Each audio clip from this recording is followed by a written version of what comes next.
उत्तर प्रदेश में बिजली कर्मचारियों ने गुरुवार 16 मार्च की रात से 72 घंटे की हड़ताल शुरू की है, जो कि अब रविवार तक चलेगी। विद्युत कर्मचारियों द्वारा अलग अलग जगहों पर हड़ताल और नारेबाजी की गई। कर्मचारियों ने पदोन्नति, पेंशन और अन्य मुद्दों पर विसंगतियों का आरोप लगाया। वहीं दूसरी ओर सरकार ने इस मुद्दे पर सख्त रुख दिखाया है। सरकार ने आवश्यक सेवा रखरखाव अधिनियम एस्मा के तहत हड़ताली कर्मचारियों के खिलाफ कार्रवाई की चेतावनी दी है, जिस पर कर्मचारियों ने कहा कि अगर हमारे किसी कर्मचारी पर एक्शन लिया गया तो वे अनिश्चितकालीन आंदोलन करेंगे। सुबह शुक्रवार को 15 से 1600 मेगावाट बिजली का ठप होने का अनुमान लगाया गया।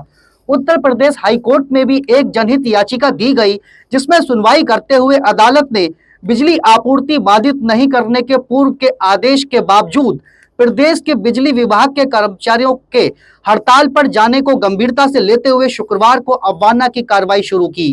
दूसरी तरफ अदालत के सख्त होने पर प्रदेश के ऊर्जा मंत्री ने तोड़फोड़ और आपूर्ति ठप करने वालों के खिलाफ कड़ी कार्रवाई के निर्देश दिए। वहीं संविदा कर्मियों की सेवाएं समाप्त करने का सिलसिला शुरू हो गया है। नमस्कार, मैं मनीष शर्मा, आप देख रहे हैं हिंद वायर। अगर आपने अभी तक हमारा चैनल सब्सक्राइब नहीं किया है तो सब्सक्राइब जरूर करें, हमारी खबरों को शेयर करें। हम बहुत ही कम सीमित संसाधनों में आप तक खबर पहुंचाते हैं।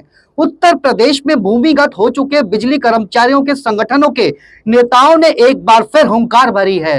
कर्मचारियों की हड़ताल से उत्तर प्रदेश में बिजली व्यवस्था चरमरा गई है। लखनऊ, कानपुर, वाराणसी, मेरठ, आगरा जैसे बड़े मंडलों में कई शहरों की बिजली व्यवस्था में संकट पैदा हो गया है। गोरखपुर और कानपुर में फैक्ट्रियों के अंदर औद्योगिक उत्पादन ठप हो गया। 16 मार्च की रात से 72 घंटे के अल्टीमेटम पर हड़ताल पर गए बिजली कर्मचारी शनिवार को भी लामबंद नजर आए। जगह जगह मुख्यालय पर हड़ताल जारी रही। हड़ताल पर बैठे कर्मचारियों के लिए खाने पीने की भी उचित व्यवस्था रही। विद्युत कर्मचारी संयुक्त संघर्ष समिति के संयोजक शैलेंद्र दुबे का दावा है कि हड़ताल के चलते उत्पादन निगम की 1030 मेगावाट क्षमता की 5 इकाइयां ठप हो गईं। प्रदेश में कुल 1850 मेगावाट उत्पादन प्रभावित हुआ है। समिति ने बिजली कर्मियों पर तोड़फोड़ के आरोप का कड़ा प्रतिवाद करते हुए कहा कि बिजली कर्मी विद्युत षड्यंत्रों को अपनी मां की तरह मानते हैं और शांतिपूर्ण ढंग से हड़ताल कर रहे हैं। समिति पदाधिकारियों का कहना है कि पारेषण की कई लाइनें बंद हैं और बड़े पैमाने पर 33/11 केवी उपकेंद्रों से आपूर्ति नहीं हो पा रही है। हड़ताल के मामले में इलाहाबाद हाई कोर्ट ने कर्मचारी नेताओं को अवमानना नोटिस जारी किया। मुख्य न्यायिक मजिस्ट्रेट लखनऊ को वारंट तामील करने के आदेश दिए गए हैं। अदालत ने कर्मचारी नेताओं को 20 मार्च को तलब किया है। हाईकोर्ट में दायर याचिका में कहा गया है कि यह हड़ताल हाईकोर्ट के उस पुराने आदेश के खिलाफ है जिसमें कहा गया है कि बिजली आपूर्ति बाधित नहीं होनी चाहिए। उधर ऊर्जा मंत्री ए.के. शर्मा ने शुक्रवार को प्रेस कॉन्फ्रेंस में कहा कि बातचीत के रास्ते खुले हुए हैं। नेशनल ग्रिड से जुड़े कार्यालय में बृहस्पतिवार रात 11 बजे के बाद सिस्टम ठप करने का प्रयास करने वाले कर्मचारियों पर मुकदमा दर्ज कर सख्त कार्रवाई होगी।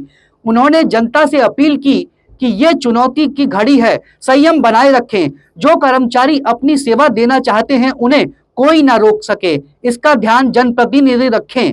आखिर उत्तर प्रदेश में विद्युत कर्मचारियों को हड़ताल पर क्यों जाना पड़ा, इसे समझने की जरूरत है और समझने की कोशिश करते हैं। कर्मचारियों के मुताबिक उनके वेलफेयर के लिए जो समझौता हुआ उसका इम्प्लीमेंट होना चाहिए।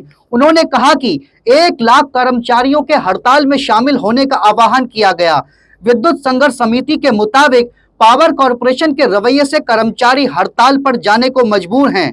उनका आरोप है कि एनटीपीसी और प्राइवेट घरानों से महंगी बिजली खरीदी जा रही है। समझौते के कुछ प्रमुख बिंदुओं में बनी सहमति के अनुसार ऊर्जा निगमों के चेयरमैन एवं प्रबंध निदेशक का चयन समिति के द्वारा किया जाना चाहिए। पूर्व की तरह मिल रहे 3 पदोन्नति पदों के समयबद्ध वेतनमान के आदेश किया जाना चाहिए। बिजली कर्मियों के लिए power sector employees protection act लागू किया जाना चाहिए। पारेषण के विद्युत उपकेंद्रों के परिचालन एवं अनुरक्षण की आउटसोर्सिंग को बंद करना इसमें शामिल है। नए विद्युत उपकेंद्रों का निर्माण पारेषण निगम से कराया जाना, निविदा/संविदा कर्मियों को अलग अलग निगमों में मिल रहे मानदेय की विसंगति दूर कर समान मानदेय दिया जाना चाहिए। भत्तों के पुनरीक्षण एवं वेतन की विसंगतियों का निराकरण किया जाना चाहिए। ऐसे प्रमुख बिंदु हैं जिनको बिजली कर्मी मांग कर रहे हैं। बिजली कर्मियों की मांग है कि प्रदेश के सबसे सस्ती बिजली उपलब्ध कराने वाले विद्युत उत्पादन निगम को एवं ओवारा एवं अनपरा में 800 मेगावाट की 2 इकाइयां प्रदान की जानी चाहिए। शैलेंद्र दुबे ने दावा किया है कि हड़ताल की वजह से सरकारी बिजली घरों में सबसे ज्यादा परेशानी है। साथ ही ऊर्जा मंत्री को बरगलाया जा रहा है। ऊर्जा मंत्री के साथ हुए समझौते की निरादर की वजह से ये हड़ताल हो रही है। इस समझौते में ऊर्जा मंत्री के साथ ही सीएम योगी के खास अवनीश अवस्थी भी शामिल रहे। उस समझौते को नहीं माना जा रहा है। कल किसी और मुद्दे के साथ आपसे होंगे मुखातिब। तब तक के लिए नमस्कार।